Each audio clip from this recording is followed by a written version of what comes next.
Hello, hello, hello. Anyone there? Looks like no one is here. Zero, a big zero. Interesting. Well, I will hang out for a bit and see if anyone wants to join me. If not, maybe we'll just call it a night.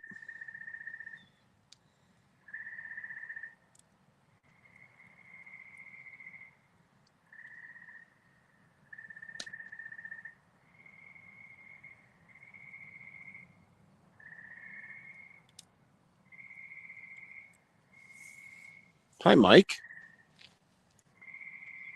Thank you for stopping by. Adam, how are you, buddy? Hope you are well on this very nice Friday evening. It was raining a lot here before, but it's kind of stopped. It's still a bit humid, but cooler. Yeah, those are the frogs, Mike. Those frogs. They whenever it rains, they get very rambunctious. They feel empowered, I guess. So they make tons of noise. But it's interesting, when you said that, they stopped. Well, what does that mean? I don't know. What does that mean? Tonight I have a little rosé that I've been sipping on. It's called Bijou de Sophie Varose, Côtes de Mézières. Obviously French. It's pretty good. Inexpensive, about $12. Not sweet. Yeah, not completely dry. So it's decent. It's a decent wine. And I was thinking I'm going to probably do a lot more of these as we go into the summer, right? Summer is on first day of summer is Wednesday. So I want to start off the summer by doing rosés because I think rosés are a lot of undervalued wines. You know, they're really good wines and they don't cost that much. And they're a good balance between they're light for summer and they're not always sweet. They're like in the middle most of the time. I mean, you can get some really sweet ones, but for the most part, I think most of them are actually dry. So that's what I like. I like dry wine. So, but it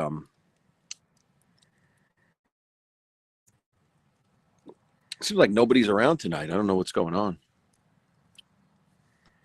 I don't know if there's another big thing going on, another big show going on that people are at. I have no idea. I haven't seen anything. But anyway,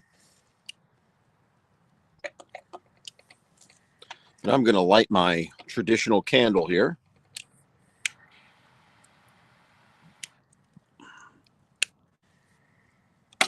Because it wouldn't be a story without a candle. And I have my pipe ready in case I feel like smoking a little.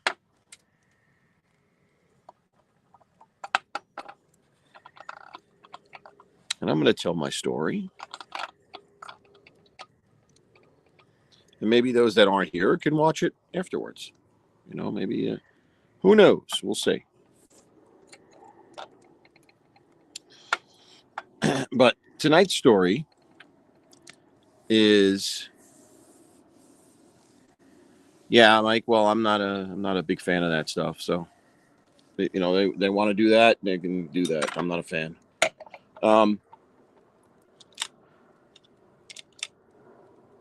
So tonight's story takes us back 200 years to England. More than 200 years, I guess. Right now, I'm thinking about the dates. And it's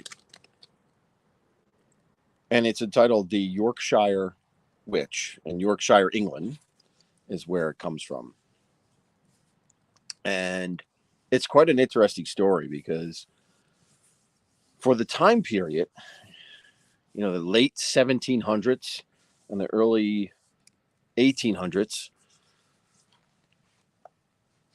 you didn't hear about the stuff that I'm going to talk about too often with murder and stuff like that. And witchcraft was kind of passe, I guess, by then. People had gone through that in the Middle Ages and then into the 1600s.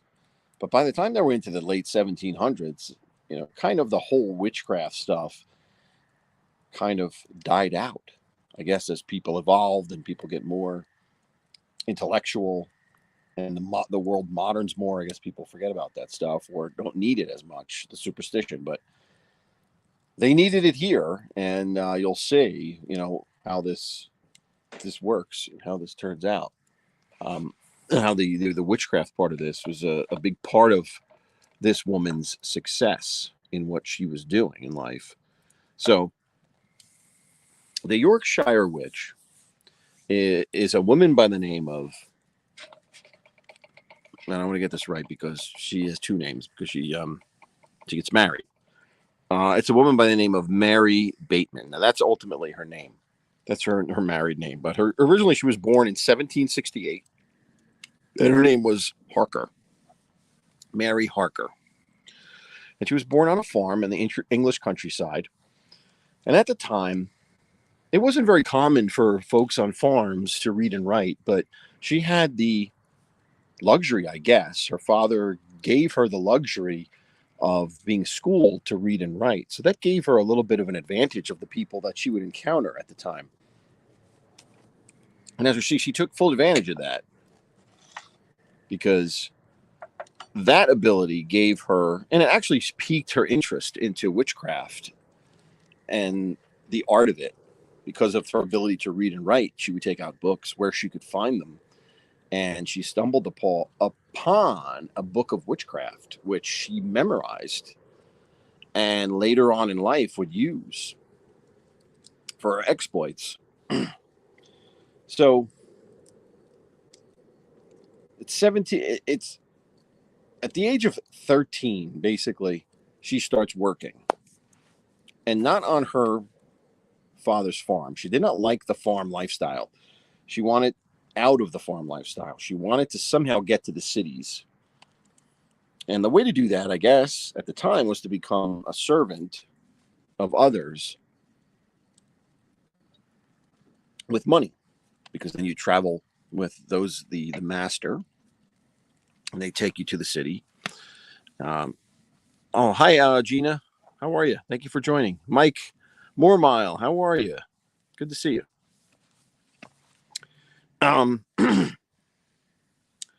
So at 13, she gets her first job as a servant girl. And it doesn't last very long because she's immediately caught stealing and immediately dismissed.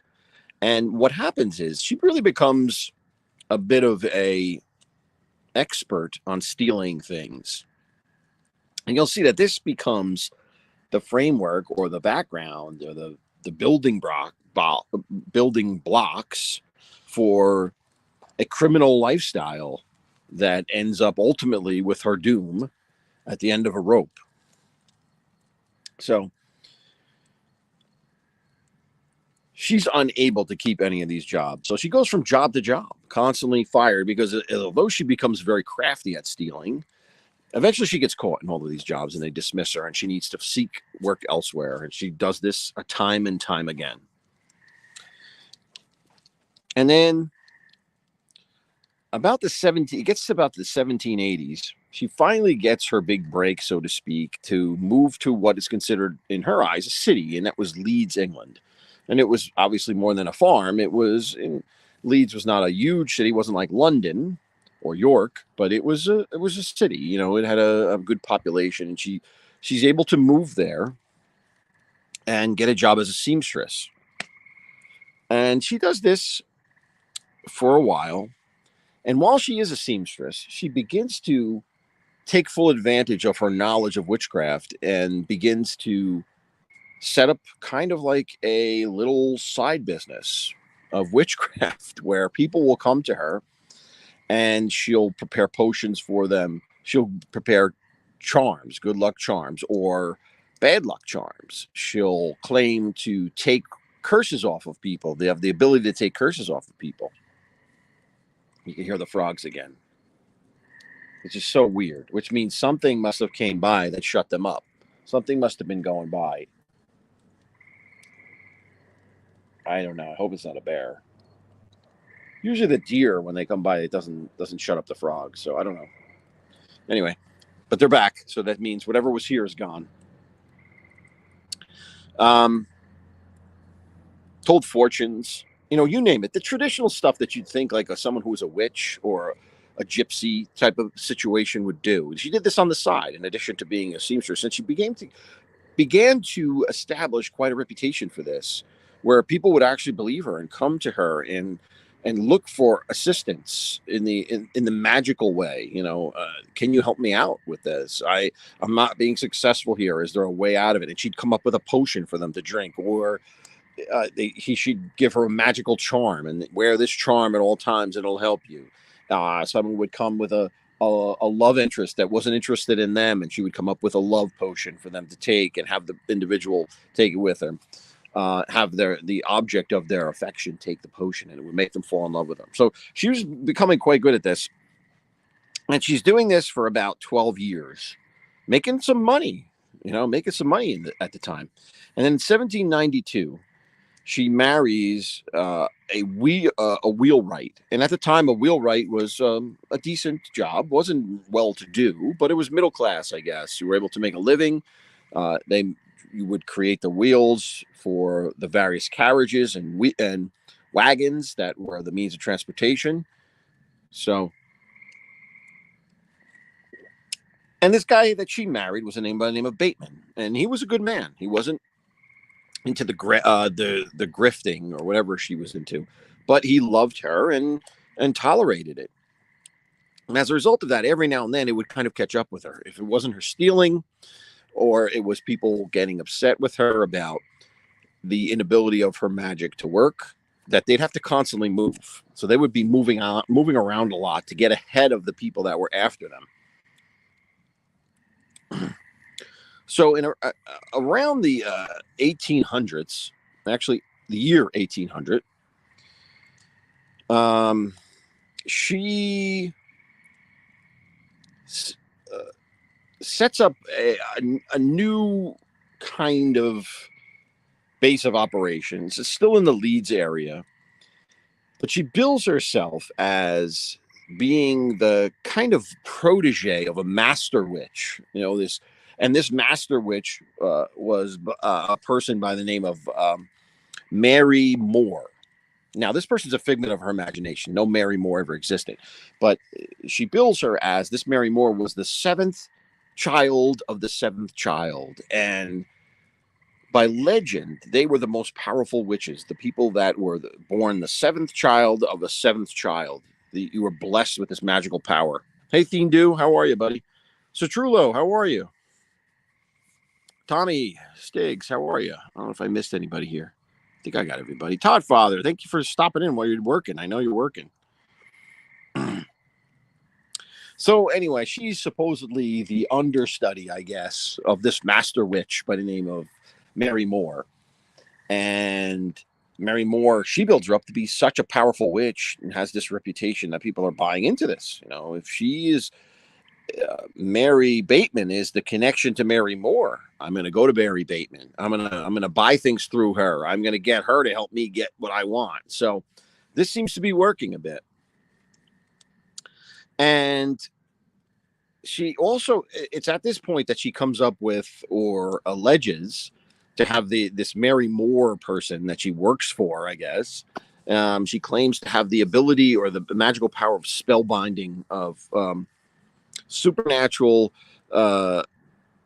binding people. So, and what that meant was that if you gave enough money to Mary, she would get the master witch, the head witch, to cast this spell that would bind your enemies. And what I mean by that is they wouldn't physically, you wouldn't be physically bound, but it would bound their efforts. In other words, if you were in competition with this person, this spell would bind them, and you'd go straight ahead because it would hinder everything that your opposition is trying to do. So people thought this was well worth it. I can get ahead in my business because I'll get this spell put on my competition, and that'll be something that I could get ahead in. So people were buying it. People were going for it. And there was, and also at this time, she splits her business too, right? She has Mary Moore, who's the master witch. Now, there's also another person that she calls Mary Blythe, and Mary Blythe is just a regular fortune teller. So Mary Blythe, Blythe, B-Y-T-H-E, Blythe. I don't know. There's no L there. I don't know why I'm saying an L. It's a Blythe, B-I-T-H-E. Is a regular fortune teller. So if you really want your fortune told, if you want to know your future, you're going to go through Mary Bateman to get to Mary Blythe. If you want supernatural powers or spells cast, you're going to go through Mary Bateman to get through Mary Moore. So she's got all the bases covered here, and people are coming to her, and she's making quite a good living, believe it or not. She's making quite a good living. She's supplementing her husband's wheelwright business to the point that they're able to move to bigger houses and have an upper middle class lifestyle instead of just the general middle class lifestyle. But that's not good enough for her. She's greedy. And there's something inherently wrong in her that she needs to constantly steal or constantly cause havoc. And I always say that there's just evil people in this world. And this person obviously was one of them, because even when she gets everything she wants, it's not good enough. She just has to experience the harm that she's doing to others and getting over on people. So what she does is she finds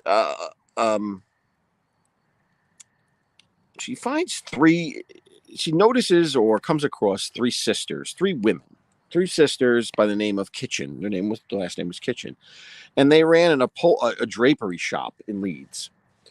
And she befriends them, becomes their friend, helps them, doing what she can for them. Hey, Big Bones, I just saw you in here. Thanks for joining.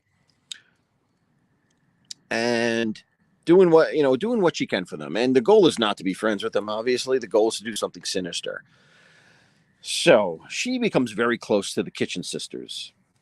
And suddenly one of them becomes ill. Now, and with this unfortunate turn of events where one of the Kitchen sisters gets ill, Mary suddenly proclaims that she can use her witch powers to heal her. And she should be the nursemaid because she needs to be there all the time to make sure she gets this woman back her health. And the Kitchen sisters buy this. After all, this woman was their friend, and she was helping them in their shop. She was always there for them. She was giving them free charms and potions and whatever else, good luck charms to help their business. So she becomes the nursemaid to the one Kitchen sister. Well, unfortunately, that sister dies. Now, how did that sister die? Nobody really knows. And suddenly, a second sister gets ill. And then the third sister gets ill. And before you know it, all of the sisters are dead.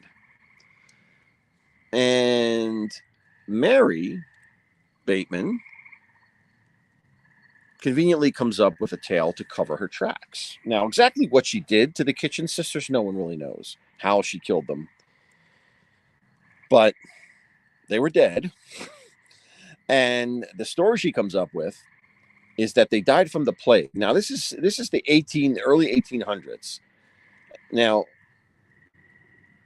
I don't know of any instances of the plague that happened that late, but for some reason, the local yokels of the area buy into this, and it's an ingenious plan too, because at that time, even though the plague had been gone for many years, people are very sensitive to disease, and they don't want to risk anything. So they're not going to go near that place. They're not. If there's any chance of there being some type of contagious disease that could end up with death, nobody's going to go near that house. So while this is going, so no one's going near it. They just take her word for it. And in the meantime, she begins to loot the place and take everything possible from this business, stripping it basically bare to the bone, nothing left. So in the meantime, while this is going on, it works for a while, but an inquest begins to happen, right? Because they did have an estate, so the estate begins to look at it. The executor of, excuse me, I want to put some wood on the fire. The executor of the estate begins to look at stuff and say, "What happened here?"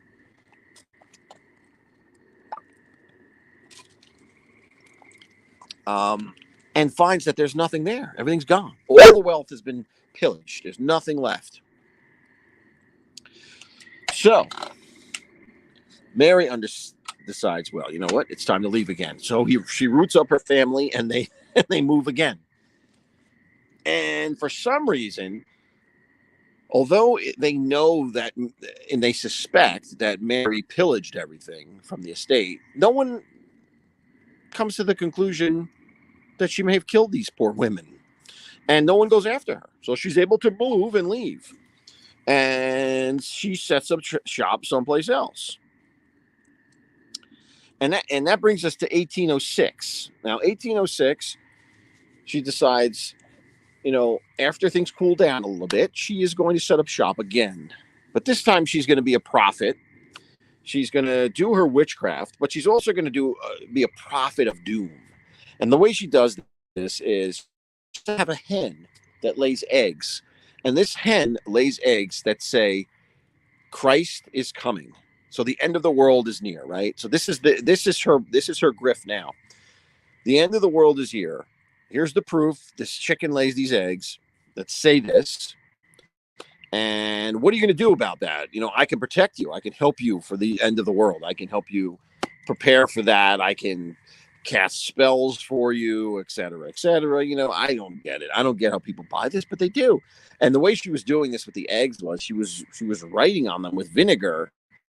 And somehow it would, she would write on them with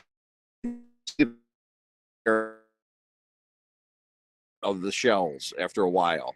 So people were kind of buying this. What's happening here? Is there something supernatural going on here? At least maybe it's not really the end of the world, but is there something supernatural in her? Again, going back to her witchcraft claim, giving it more legitimacy in the eyes of these poor, country bumpkins that think that this is real. So that same year, 1806, with her whole egg scam, she meets a couple by the name of Perigo, and William and Rebecca is their name. William and Rebecca Perigo. And they're very superstitious, and they have a lot of money, too. And they really fall for this egg thing. They're really impressed by it. Now, Rebecca has been chronically ill most of her life. She suffers from anxiety. She suffers from shakes. She's a very, very emotionally ill woman, and the Perigos really are looking for some type of salvation, because conventional medicine at the time wasn't able to help her at all, didn't give her any relief. So they're looking for something, and Mary Bateman is there to offer it, right? So they start going to see her regularly. And what Mary tells them is, look, she's spoken to her master witch. She has spoken to Mary Moore. And Mary Moore says that the real way to solve the health problems of Rebecca is for you to take a tremendous amount, and I don't know the exact amount, but a lot amount of paper money at the time, which were English guineas. That was a form of currency, shillings and guineas, and so, and you were to sew them into this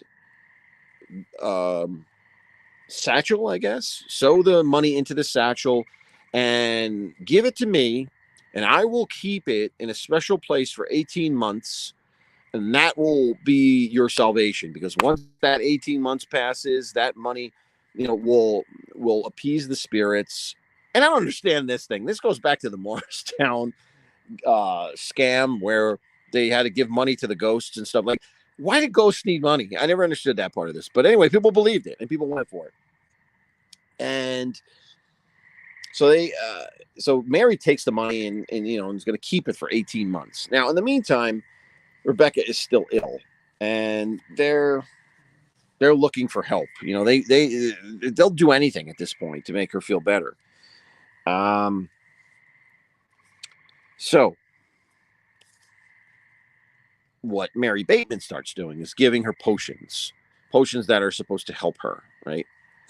And then suddenly a letter comes to the Perigos' home, and this letter is an anonymous letter, and it says specifically, it says that if you it predicts Rebecca's death. It says you will take ill. Maybe Rebecca will take ill, but maybe William too. But Rebecca will definitely take ill, and in the end will come. And there's nothing you can do about this. So this is just an anonymous letter that comes to their home. So the Perigos freak out over this, and they rush to Mary Bateman. How can you help me? Can you help us? Can you help us with this? Well, Mary Bateman says, "Don't worry about it. This is the forces of evil at work, and I'm going to be there to fight for you. I'm going to be there to fight for you." And what she starts doing is she gives them this powder, and it's a magical powder to sprinkle on pudding. Sprinkle on your pudding and eat your pudding with it. And also there's a jar of honey that you take the honey from this jar and you mix it into the pudding, and you take this every day, and it's going to get you better.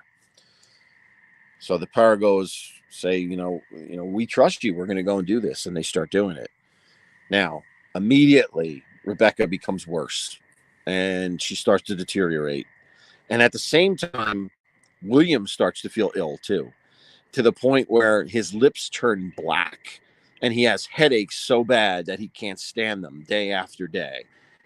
And he describes them as 20 times the headache, 20 times the pain of a normal headache. So this is going on for a few months, and then suddenly, about a year actually, it goes on for almost a year that they're taking this potion that is supposed to protect them from the forces of evil. And then Rebecca eventually dies. Now, William, being, I guess, sold on this, continues to see her, continues to see Mary Bateman and ask for help. How can you help me? How can you help me? And now she continues the same process with him, though. For another 2 years, she starts getting money from him, and in return, giving him new potions to try, etc., etc. And it gets to the 2-year mark, and nothing's getting any better. And William starts to wise up a bit. He's a little slow, I guess. It took him 2 years to do this. But he starts to wise up a bit. And what does he do? He goes one day to Mary's hut, or not a hut. It's like a cottage where she does all of her witchcraft stuff. And he sneaks in there, and he finds the bag, because he wants to know what's going on with this bag. 18 months have passed. How come nothing's working? Let me look and see what happened with the bag. He finds the bag, rips open the bag, and all the money's gone. So now he knows it's a scam. He knows it. All the money is gone. What happened here? So what does he do? He goes to the local police, and he tells the police, "Look, this is what I think is happening. I think that this woman killed my wife and took all of our money. They've been taking my money for 2 years plus, 3 years almost, and nothing has happened. I haven't gotten better. And in fact, my wife is dead, and I think she killed her. So, and I think she's trying to kill me because I'm still sick." So this is 1807 when this happens. And what happens is he gets the constable to come with him, the local police officer, the constable, and he goes to confront Rebecca, and Rebecca denies everything and says, "No, it's actually you. You must have poisoned her." So she tries to flip the switch on William here, but the constable, who was waiting in the back, and listening to all of this, suddenly jumps out and grabs her and arrests her, and seizes everything in her cottage. And what they find out is that there was mercury poisoning. What she was doing was poisoning in the powder. She was using mercury to get into the food, mix into the honey, and so that these two poor people were ingesting pure mercury every day, which eventually killed Rebecca and was going to kill William if he didn't finally wise up to the story, to what was happening. So a trial takes place in 1809, and Mary Bateman's strategy is simple: deny, deny, deny. She denies everything. I didn't do it. I didn't do it. Nothing. This is not. No, I didn't do anything wrong. Blah blah blah blah blah. So the trial takes place, and it's a quick trial because the evidence is clear. They found the mercury there. They found all of the money that was taken from the satchel. So the evidence was clear. And the judge that presides over the trial said there is not a particle of doubt in my mind that she's guilty. And then he adds, for crimes like yours in this world, the gates of mercy are closed, and then sentences her to death by hanging. Now, Mary, of course, being the grifter that she is, instantly claims that she's pregnant in hopes that she can hold off the execution, because they would not execute someone who's pregnant. Well, that works for maybe about a week or two, while the time they get a doctor to come in and examine her and make sure that she's not pregnant, and she's not. So that leads her off to March 20th, 2000, holy moly, 1809. March 20th, 1809, she walks to the gallows, and she's the first woman to be executed while in the drop gallows. If you've ever seen those on TV, there are mechanisms where the by spring loaded, the floors would fall out and would call instant death, because the yanking of your neck would crack your neck. And that wasn't the case before that. Hanging was very painful, and actually you strangled to death more often than your neck broke. So this was like a big advancement at the time, in terms of not being as cool as you could with executions. But nothing can prevent her from going to the gallows. And to her dying breath, she refused to admit anything whatsoever. So, the one thing that I forgot to mention was that when the trial actually happens, more people start coming forward and start bringing up issues with where they've encountered Mary and how she had basically screwed them out of money, had extorted money from them. They had missing relatives that they knew were dealing with her. The executor of the Kitchen Sisters appears in court and brings that whole instance up. So it all caught up to her finally. All of her evil caught up to her when she was and she was tried and she was executed. Now, the real creepy part of this happens afterwards, because she was a witch, an admitted witch. She was not entitled to a Christian burial, so they didn't bury her at all. What they did was they took her and put her body on display, and people could come and see it. 3 pence. They could pay 3 pence to walk by and see her dead body. And then thousands of people showed up and paid to see the witch's body. And on top of that, after that viewing, you could even pay to see her body be dissected. And what they did was they actually dissected her body for science. So basically her body was sold to science, and they had a dissection of it. And here's the creepiest part of it. They sold pieces of her skin, dried out pieces of her skin, to anyone who wanted to buy them. and in fact used her skin to wrap several books. One book of which it's rumored to have been owned by King George the fourth, I think, or the fifth. One of those King Georges had the book that was bound in her skin, and that is disturbing beyond belief. A book of human skin, of a witch, so to speak. And then finally, her skeleton. Her skeletons remained at Leeds University, and actually, it was I forgot what it's called. It's a medical portion of Leeds University.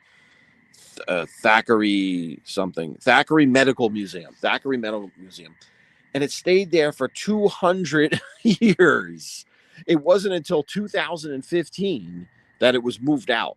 You could go and actually see the skeleton of the Yorkshire witch.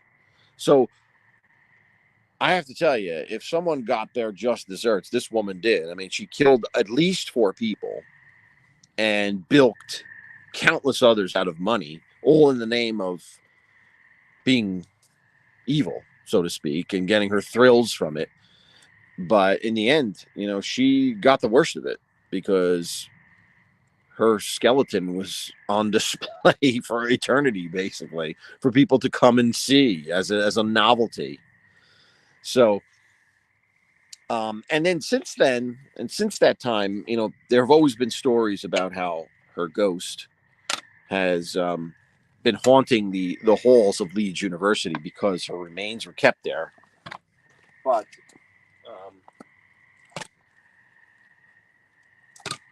nothing was ever really came of that. Who knows? Those are just probably passing stories. But I'll tell you, if anyone was evil and deserved it, she certainly did. So that's the poetic justice story of the Yorkshire witch. So I hope you liked it. That was kind of when I learned about it, I thought this one was really, really interesting to me, especially since it took place so long ago, and modern grifters, people to this day, unfortunately, will always be grifters that do stuff like that. But in today's world, they're not going to get that type of justice. I'll tell you that much. Hey, Nick M, how are you? Cannibalism thing, dude? No, I don't think anybody ate her, but they did. But they did. I mean, I don't know. I don't know about any of you guys, but I would never want a piece of human skin as a souvenir. That's pretty bizarre. Pretty macabre and bizarre. Um, but yeah, that's the story. So I don't know how everyone else is doing tonight. I think I might light my pipe a little bit here and get a little bit of smoke in.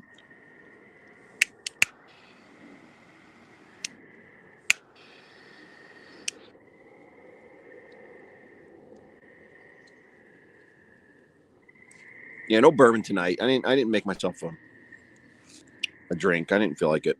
So whatever.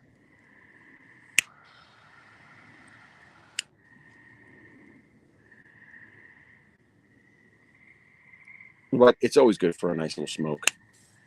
And like I always say, the cigar stays with you. That smoke stays with you forever. Where the pipe, at least at 24 hours, you're going to smell like cigars.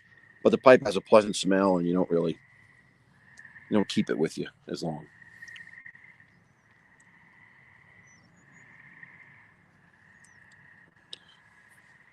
Yeah, put the lotion on the skin. Godfather, you do. You're right. People eat pork, and it's said to taste very much like human flesh. Yeah, I mean, I don't know about that. I don't know what human flesh tastes like, unfortunately, thankfully. But yeah, that's yeah, they do say that. You're right, Adam. They say that the flesh of a pig is the closest to the flesh of humans.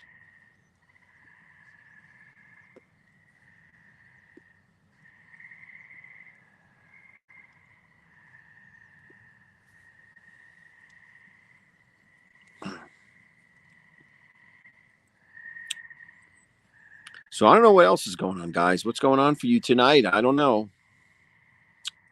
The new Alfred Hitchcock. I hope I'm not that fat though. You know, he was kind of chubby. Thing you do. I don't know.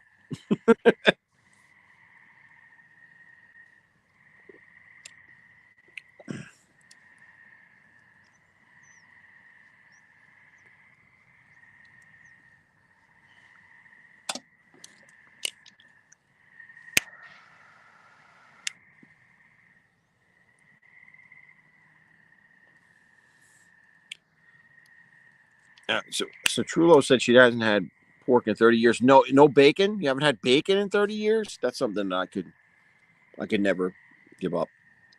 I mean, I usually don't eat pork just because I just don't. But bacon, I definitely eat.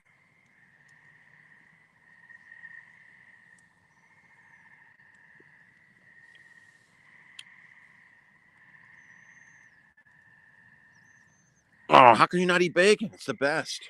Oh my god.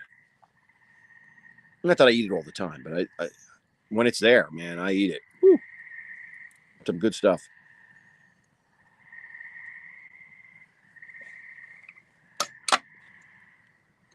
Yeah, these frogs are going nuts tonight. That's because of all the rain. And it rained like cats and dogs here before.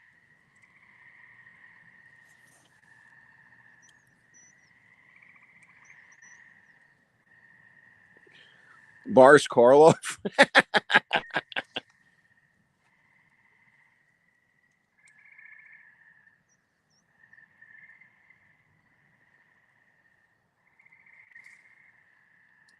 Adam, are you becoming the new Don? Because you seem to have you're gonna get the new Google, the human Google name.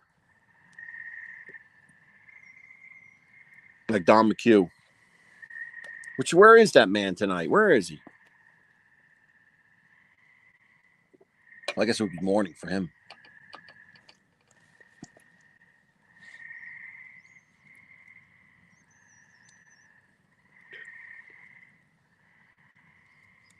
There was no Ralph here tonight either. What's going on, Ralphie? Not around.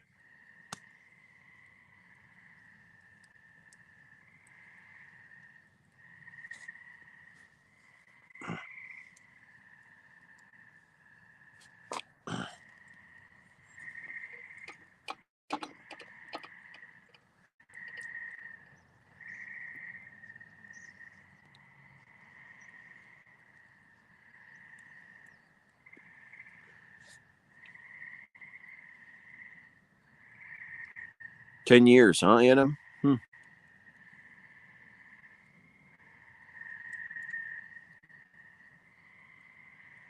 His flask. He's got he's got the flask going.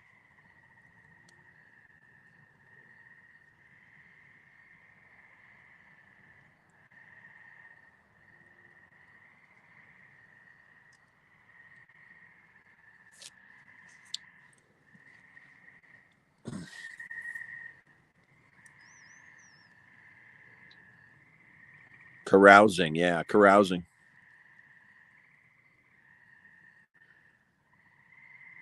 Hi, Stino Evil. I didn't know you were here. Thank you for stopping by. Yeah, what was that all about? What was that show all about today? I was working most of the day. I was involved in stuff, so I didn't get a chance to stop in. I just popped in towards the end a little bit, but I saw that was kind of like a Ralph Alien show, right? Something like that.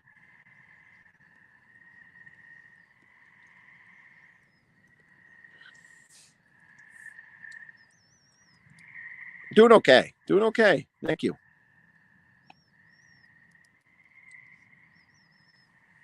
Indo, you have 8 foot Indians, 8 foot aliens or something like that. Didn't you say something like that? 8 or 10 foot aliens, something like that. Was your show about that came in from the meteor? Like what was that sci-fi movie from the 50s when the meteor goes into the backyard and the kid sees it land, and anyone who walks back there falls in, and then an alien, and the alien comes back up, like a fake version of them comes back up. I forgot what that was called, but it was definitely from the 50s.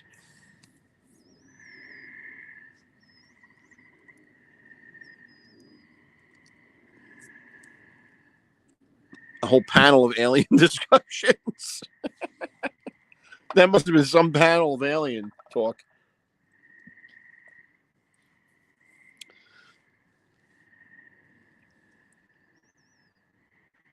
I'll have to go back and watch it.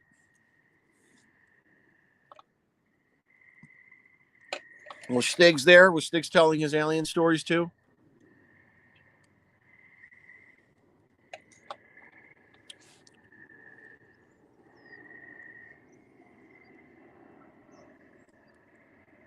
Aliens are probing Ralph.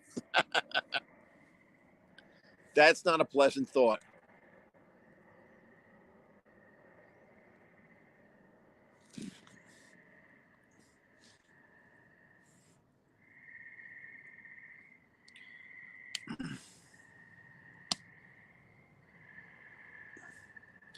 Do aliens exist? Ooh, I don't know. I don't know.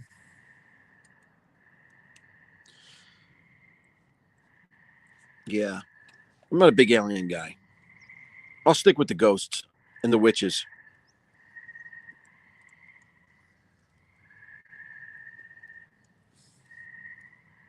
Maybe a Bigfoot or two.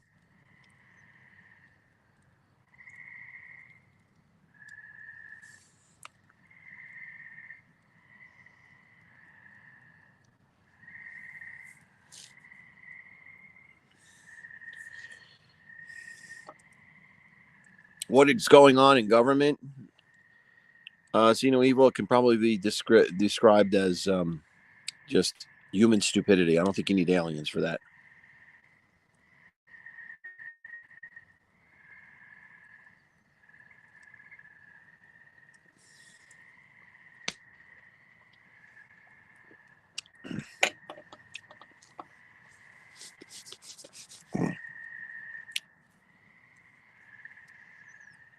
Pygmy people?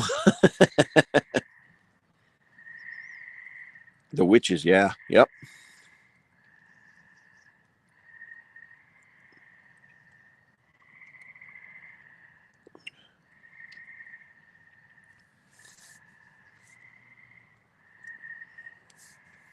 Bottom of the ocean, Adam? Interesting. So sunken Atlantis?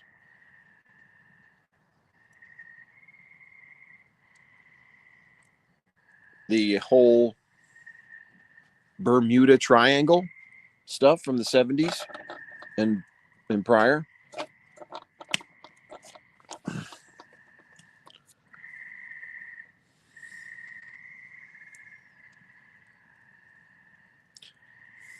Yeah, I don't know why we look out to space, Adam. That's a good question. I don't know. I think we're looking for something better. I don't know, but it seems to be.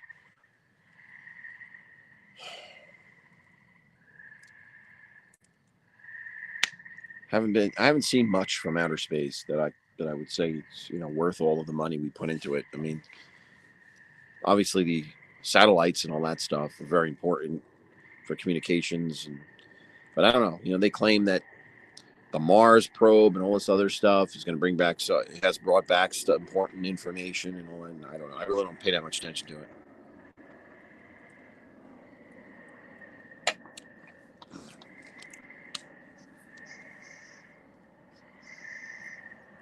Is it a Sherlock Holmes pipe? I don't know. Is it? You tell me. I think the Sherlock Holmes pipe is bigger, but I don't know.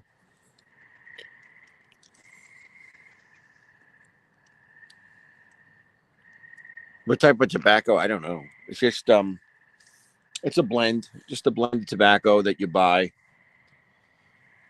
It's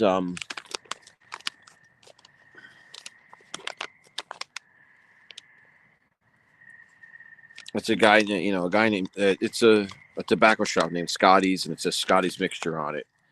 But it's got like a vanilla flavor to it, which I love. That's what I really like, the vanilla tobacco.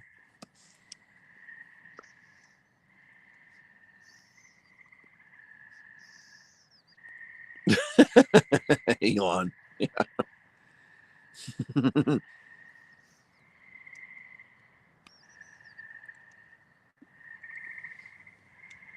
Yeah, it does come in flavors. You can get tobacco, you can get cherry. Those are the main flavors, tobacco and cherry. This one's but this one's a blend. In other words, the tobacco shop like blends different stuff together. So it's not like just vanilla or just it's like they come up with their own combination to come up with a flavor, and it's okay. Actually, I didn't even buy it. A friend gave it to me, so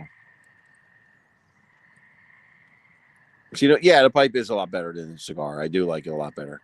The cigar is cool, I guess, in the summer when it's hot and but it's there's such a the taste stays with you. You go to bed that night, you taste it in the morning. It's too much. You don't get that with the pipe. You won't get that. And even if I don't do it in the house, but you could smoke a pipe in the house. It's not a big deal. It's not going to stain. The tobacco's not going to stain the walls. It's not, like you smoke a cigar, you got trouble in the house. That smell's going to be there for a long time. God forbid it gets into drapes or anything like that. Forget about it. The pipe you don't have a problem with that.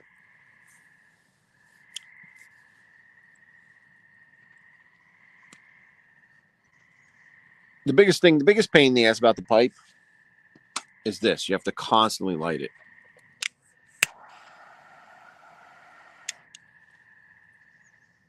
Whereas the cigar, you don't have to do that.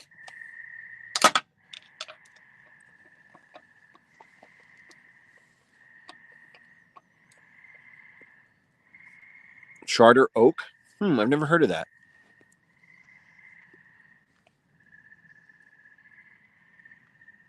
Is it any good, Adam?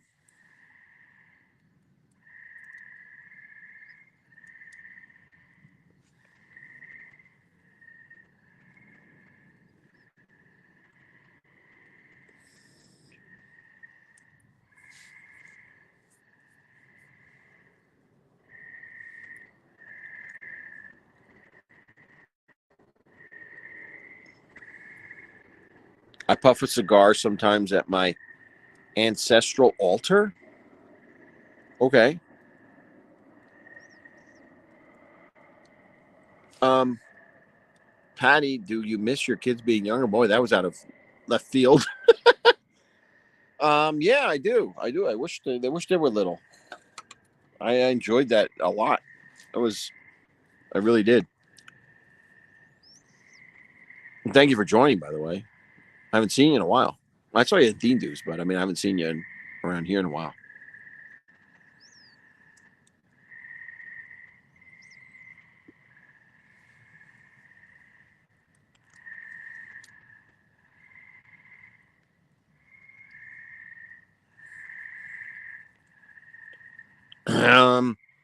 See no evil. Grandfather smoked a small pipe. Yeah. The good pipes. The good pipes come from Italy. Believe it or not, that's where the best pipes come from. And I have one. I have a smaller pipe from Italy. It's really small. It's not. It's not like this. It's really small, and it was $50, and that was maybe 10 years ago. I bought it. So they're not cheap, but that's where the good ones. That's what they say the good ones come from. Yeah, Patty, you were ill, right? Yeah, I hope you're feeling better. I know you mentioned that you had some issues, so we're all hoping that you're feeling better. You don't have the patience, Adam, for the pipe. Well, it builds patience. You sit back, you relax, you take your time with it, builds the patience.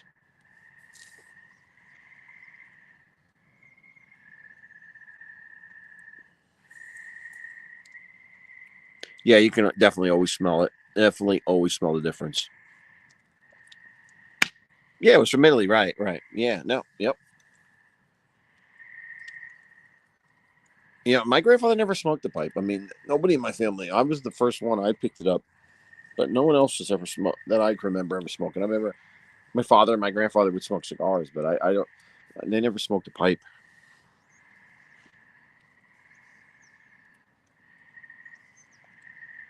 Water. Water. There's a pool. There's a pool behind me.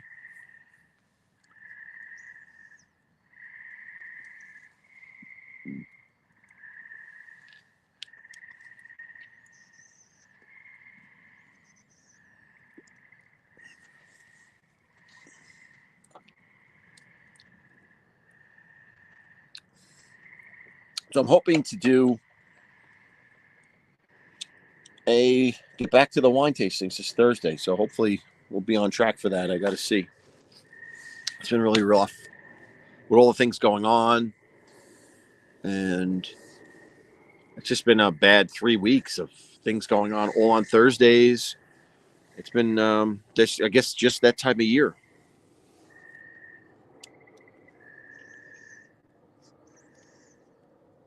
Bay? No, no, no. This is my backyard. No, that's what you're seeing there is a patio, is like the patio, and then beyond that is the pool. So it's and it's all it's all dark now, but it's not. Um, yeah, I'm nowhere near a bay, nowhere near water.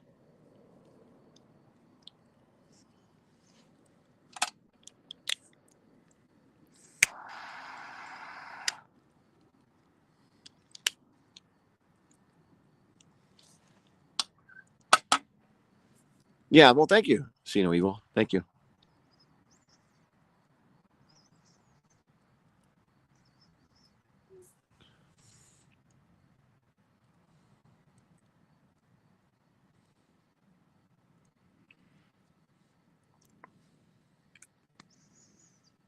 Yeah, I don't know, Gina. I know you had said you were looking to move back north. I don't know if you're still doing that.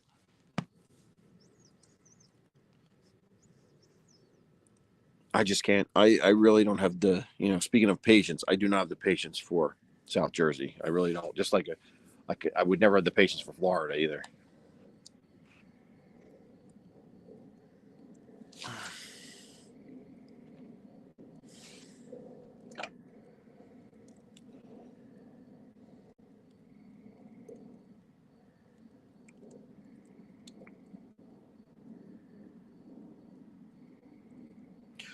The lights you see back there, that's an umbrella. That's an umbrella that has lights in it underneath. It has, it's like a solar umbrella, and it has those LED lights underneath it. That's what you see. That's lit.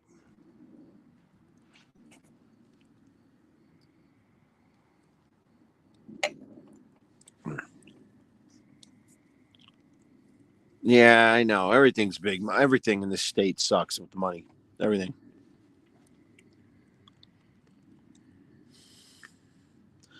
And Citrullo, you live in Florida, right? So I mean, you know firsthand what it's like. I mean, I've been there a few times. Don't want to live there. Tell you that much.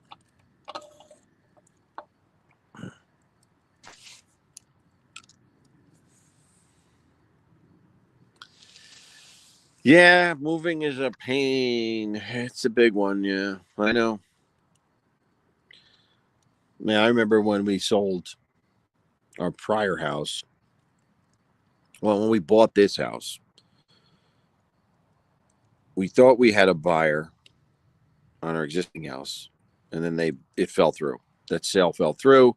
So I had two mortgages at once. It was not fun. And thankfully, it was only a couple of months, I think, before another buyer came and bought it, and that was 8 years ago. Now we don't have that problem, right? Houses are still going quickly.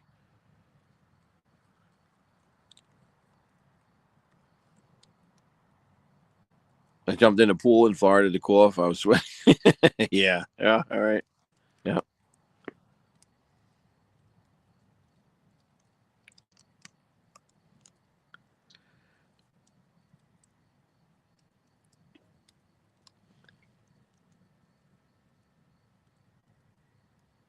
Todd Father background. Oh, the frogs.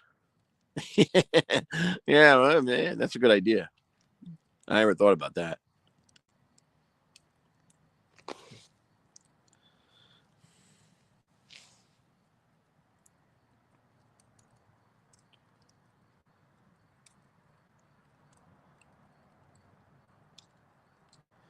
Yeah, hurricane season starts in June, right? That's Citrullo. That's June through when? October? I think last year was like the last. I mean, we were lucky last year. We didn't get anything here in terms of hurricanes, residuals, or anything from hurricanes last year.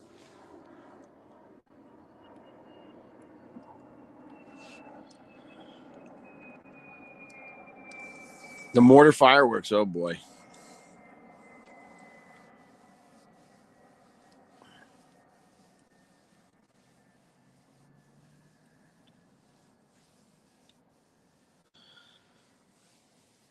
Yeah, I got to get some fireworks. See no evil. But I I used to go to Pennsylvania and get fireworks for the 4th of July. And I got plenty of space here, so it's fine, to shoot off the fireworks on the 4th. No one bothers, no one complains. But I know people are crazy. They do it in the streets. They do it in like neighborhoods, which is crazy. That's just crazy.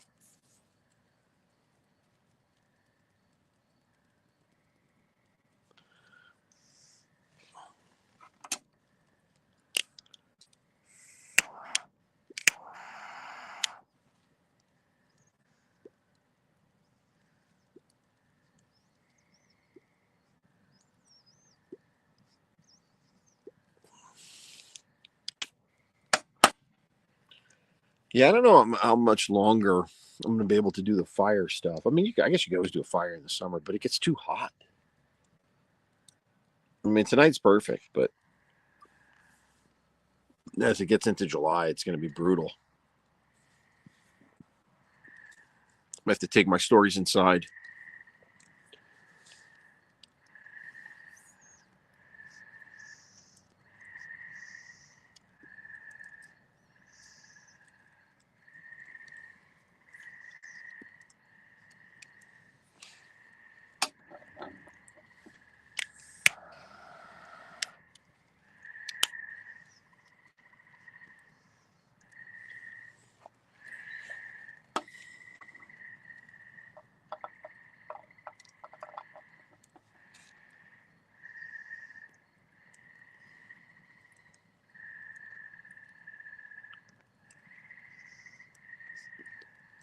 Oh, Adam, I like them. I like the fireworks. I get the coupons in the mail, 50% off.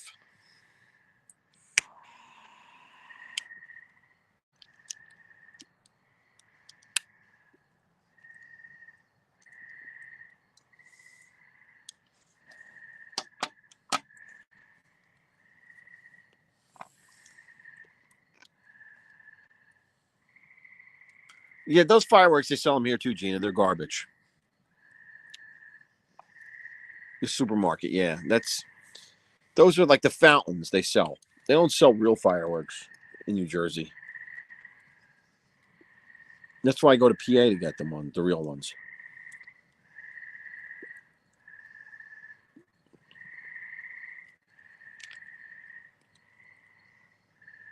They have them here too. I see them in ShopRite or wherever, Walmart. I saw them.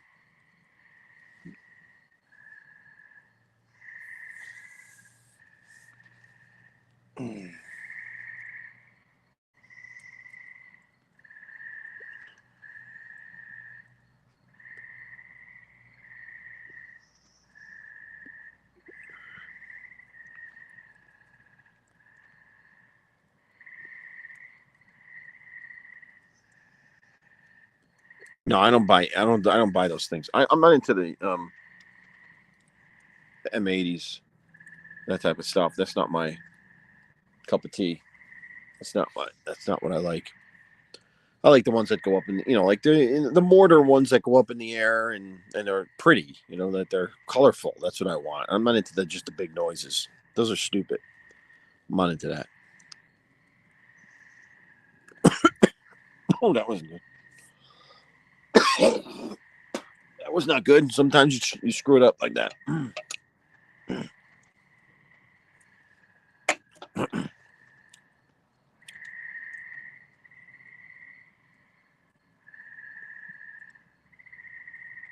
Yeah, Mike. Right, Michael. Yeah, that's what it is. It's all the same stuff. It's all the fountains in different packages. Nothing new. Nothing weird. Nothing different there. Nothing. You can't even get bottle rockets there. Nothing that shoots out or shoots up into the air. You'll get.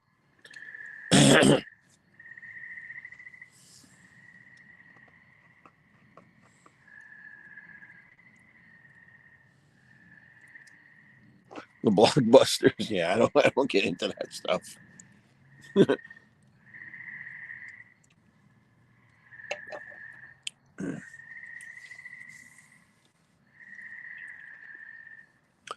I'll tell you the thing that got me into the actually going and buying the fireworks is that we don't have any fireworks here in this town. And we did have them one year, and then that was it. And then they faded. They faded, and they usually have them now in the fall, believe it or not, which is kind of weird. But they never had 4th of July fireworks. The one time we did, I was part of the committee that actually made it happen, and then what happened? We did it, I think, 2 years in a row.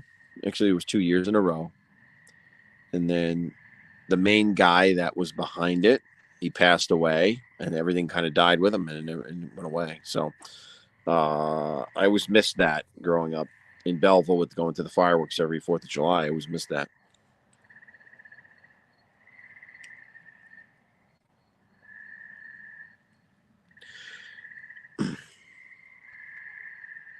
What town am I in now? See no evil. I am in Long Valley, New Jersey, which is as far as west as you can go in Morris County. Yeah, Adam, the crickets. I mean, those are frogs right now. But yeah, there's some crickets too. I hear. Yeah, there's some crickets. But yeah, absolutely. Whenever something comes by, like a bear or um, coyotes or something, they'll go quiet, and that's the early warning system. And yeah, if there was a man too, if there was a human being, absolutely they'll go quiet. So that you're right. That they are a good warning system.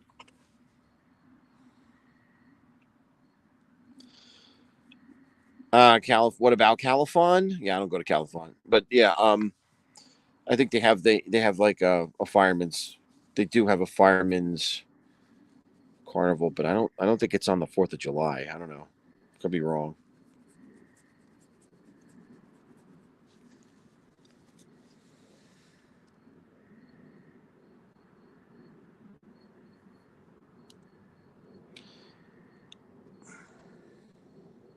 Milford, no, Milford's nowhere near me. Milford, Pennsylvania, and that's up near Sussex County.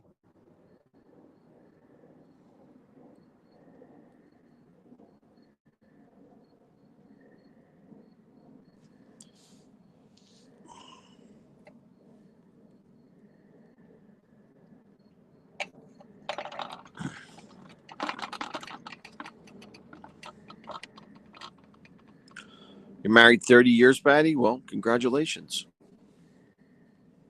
Early congratulations on that one. For the 4th of July. 4th of July birthday, the nation's birthday, and the marriage.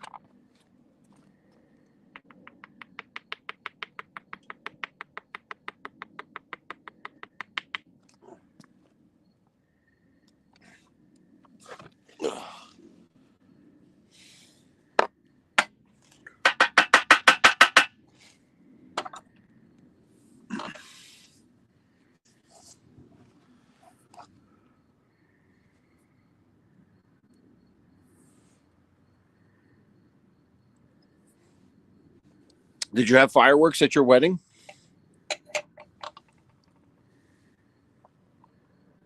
Patty?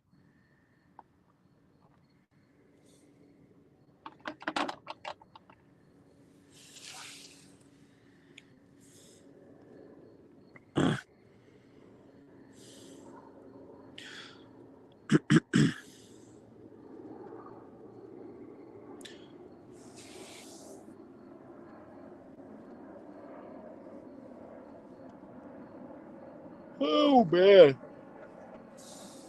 Wow, it's 10 o'clock already. Whoa, 10. My story was over a half an hour ago.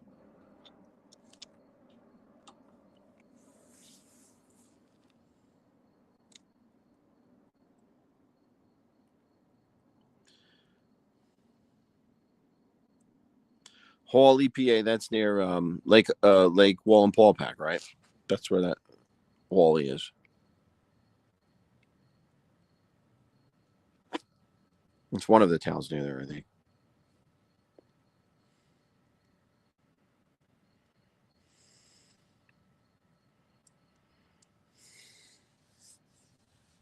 Oh, Las Vegas. Okay.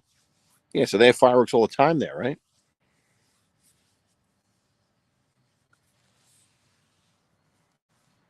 Not me. I'm no night person, believe me. I am exhausted.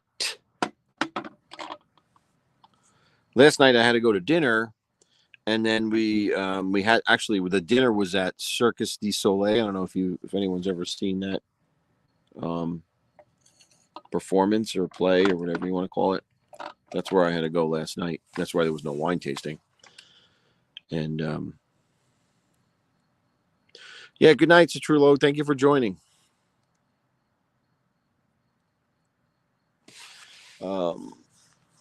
It was kind of interesting, that Circus du Soleil, whatever you want to call it.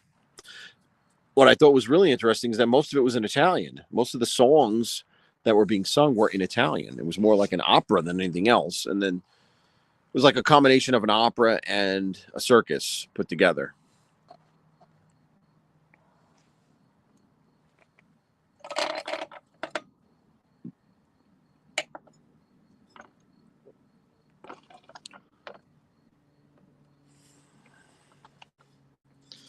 Yeah, this bijou is on its last legs here. Just a little bit left.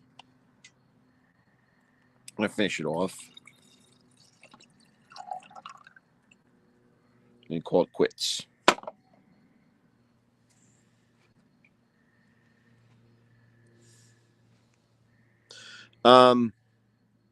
Stigs, yeah, they have different shows now. Like each one of their tours is a different story, I guess, so to speak. So what you saw in 2020 is not what I saw last night. Or it might be, I don't know. Maybe they redo shows, but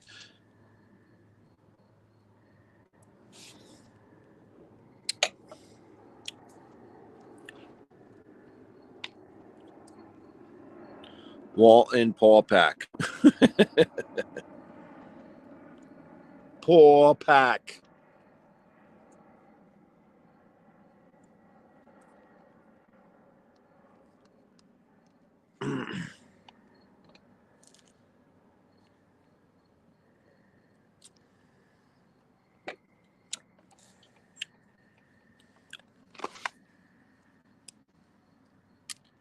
My fire is dying here. I think that's a sign. I hope everyone has a great night. I'm going to call it quits. But thank you all for joining in. I hope you enjoyed the story. I thought it was cool. And I'll look for a new one for next time. And hopefully we can have a wine tasting this Thursday. And so until then, I will say have an awesome evening and buona notte and buona sera and whatever else you want to buona. But have a great weekend. And as always, thank you for watching. Bye-bye.